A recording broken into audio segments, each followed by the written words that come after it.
Conduire exige de la concentration, de la vigilance et une parfaite maîtrise de soi. Tout conducteur doit être en pleine possession de ses capacités physiques et mentales avant de prendre le volant. C'est pourquoi le code de la route interdit la conduite en état d'ivresse, en situation de grande fatigue ou avec l'usage du téléphone au volant. Ces comportements réduisent les réflexes, altèrent le jugement et détournent l'attention du conducteur.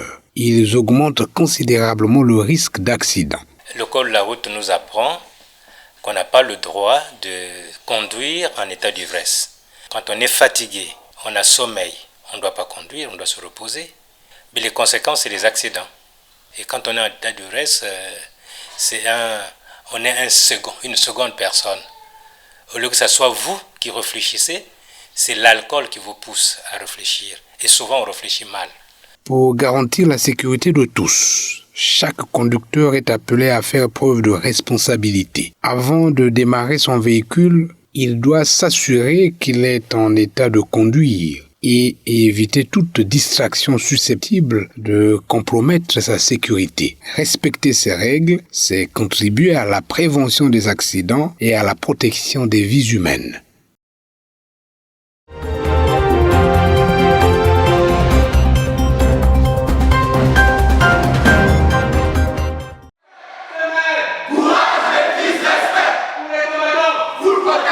Le sport est aujourd'hui considéré comme l'un des moyens les plus efficaces pour lutter contre diverses pathologies, d'améliorer la qualité de vie et de préserver un bon état de santé. C'est dans cette dynamique que l'Association congolaise des points-pieds et self-défense a organisé le samedi 2 août 2026 un stage en full contact au centre sportif Urban Sport situé au centre-ville de Pointe-Noire. Cette rencontre sportive avait pour objectif d'évaluer les niveaux techniques des stagiaires, de leur permettre à la prochaine session de passation des grades, comme nous explique Maître Joe Mayengele, formateur qui a par ailleurs donné les bases élémentaires du full contact.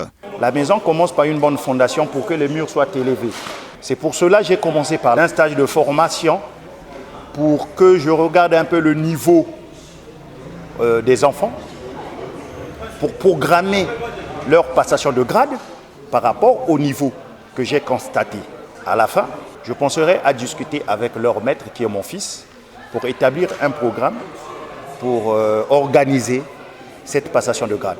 Devant l'assistance attentive, les stagiaires ont démontré leur savoir-faire à travers des exercices pratiques et des démonstrations mettant en évidence les compétences acquises au cours de leur formation. Accélère, gauche, monte maintenant la garde.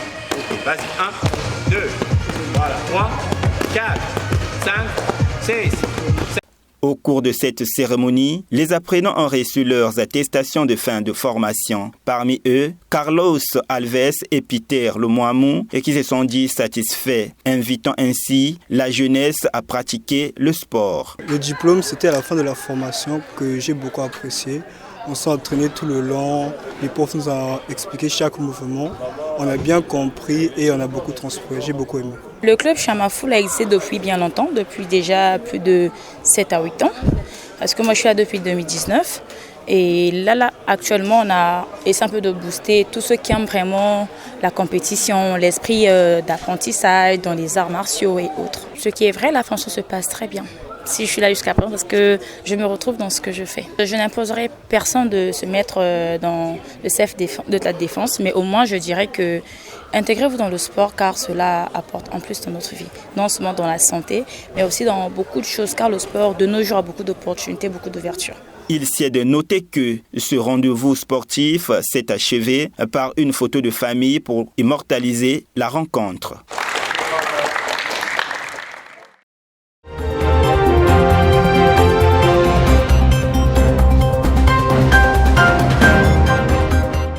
Parmi les révélations de Guy-Émile Foissetikouabo, fidèle continuateur de la mission secrète de Jésus-Christ, figure celle selon laquelle l'association Luzolo Amour PH de bienfaisance à caractère spirituel est la mère poule.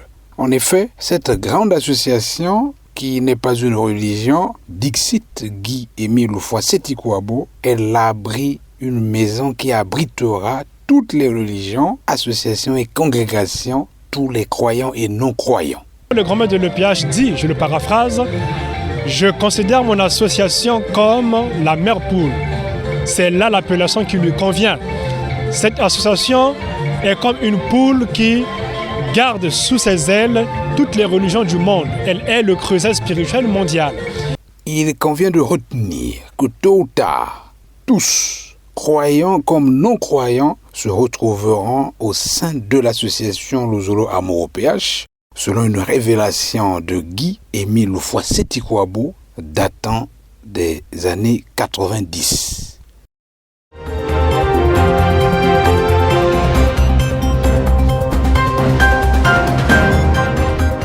De mai 1992 à mai 2026, cela fait exactement 34 ans que c'est réalisé en Afrique, au Congo-Brazzaville, à Kibosiga, très exactement au Mont Karikari, le deuxième plus grand événement au monde après la naissance de Jésus-Christ.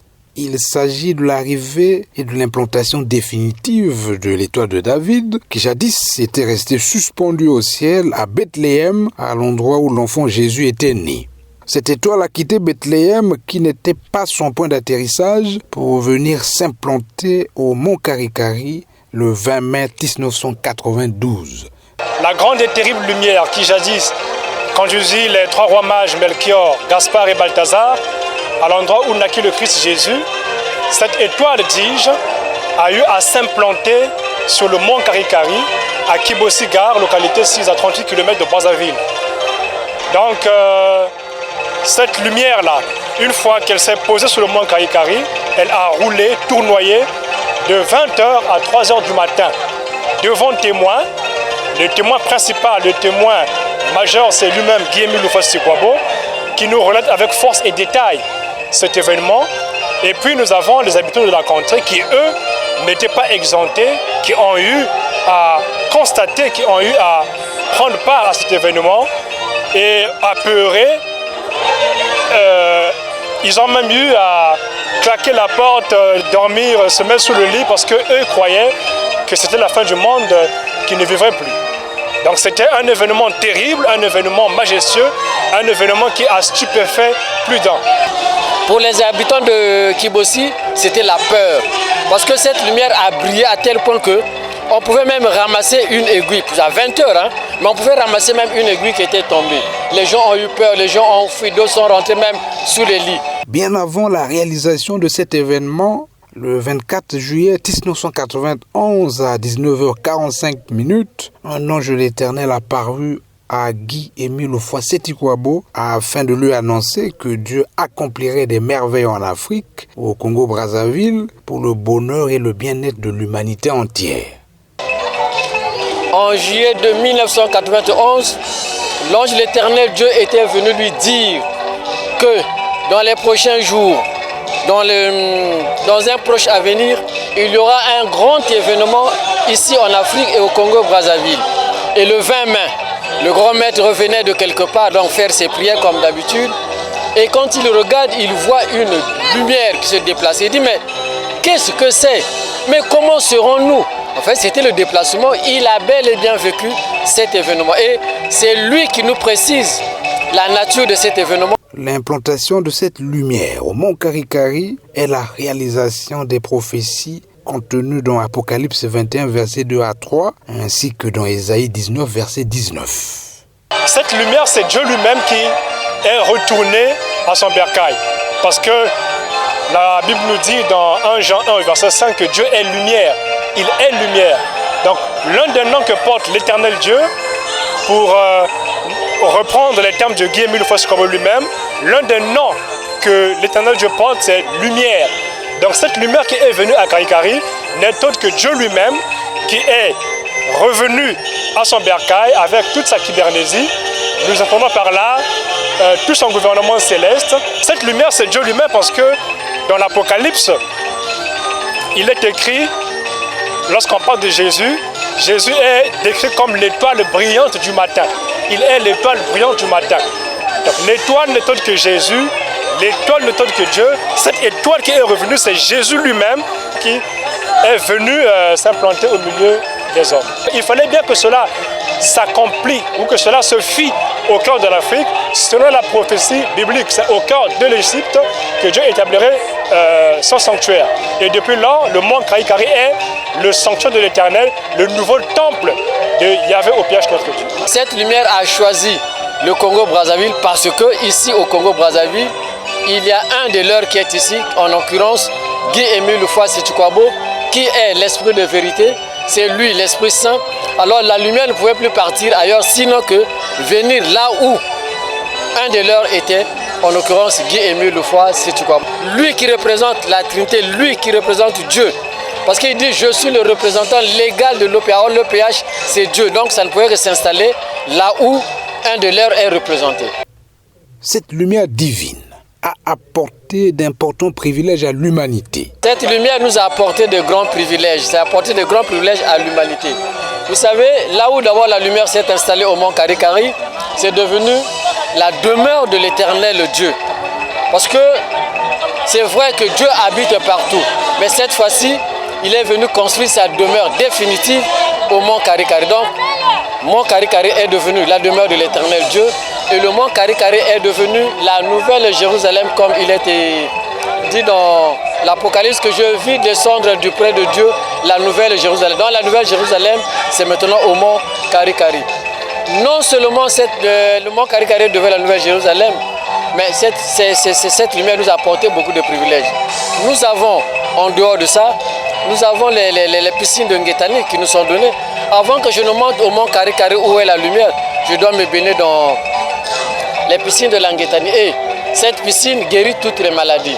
Il suffit seulement de t'y mettre d'affois parce que dans cette piscine, Dieu a placé, Dieu a mis Sebimangou.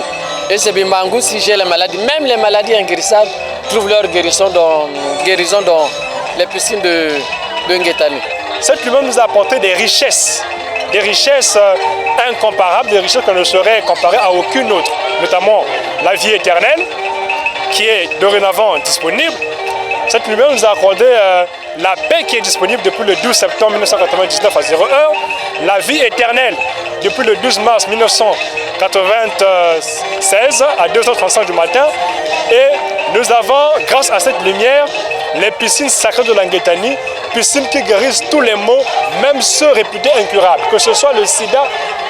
Je m'abstiens de tout citer, mais entendons par là toute maladie réputée incurable trouve guérison dans cette piscine dite Ngetani. C'est en mémoire de cet événement spirituel majeur que l'association Luzolo Amour au PH célèbre chaque année au mois de mai la fête dite du 20 mai.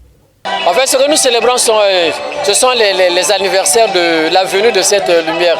Il faut que le monde entier sache que Dieu n'est plus au Moyen-Orient, mais Dieu habite ici au Congo-Brazzaville. Le grand-mère nous avait donné une recommandation en disant « Allez partout dans le monde entier dire que Dieu habite au Congo-Brazzaville, que nous l'avons vu. » En fait, Dieu, c'est vrai, c'est lui-même Guy-Émile Houphouët-Séchoukwabo, mais cette lumière-là qui s'est déplacée n'est autre que, s'il faut le dire, Guy-Émile Houphouët-Séchoukwabo, qui revient d'une manière officielle s'installer chez lui. Nous célébrons cet événement chaque année en mémoire de ce qui s'est passé en cette date du 20 mai 1992. Et ce, de génération en génération, c'est pour rappeler à toute l'humanité que Dieu est dorénavant au milieu de nous, qu'il est plus près de nous.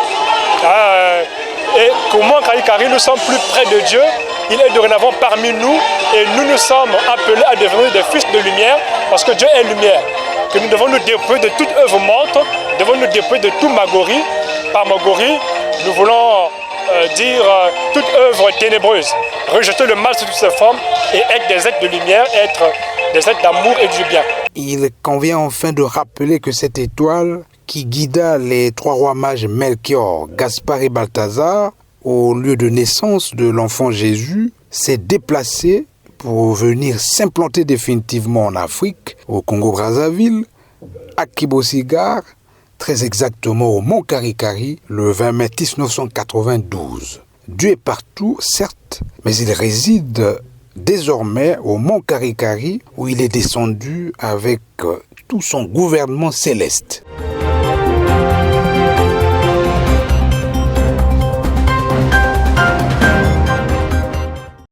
Sachez que vous serez traités de tous les noms, on vous prendra pour des fous, mais c'est ça la vie spirituelle.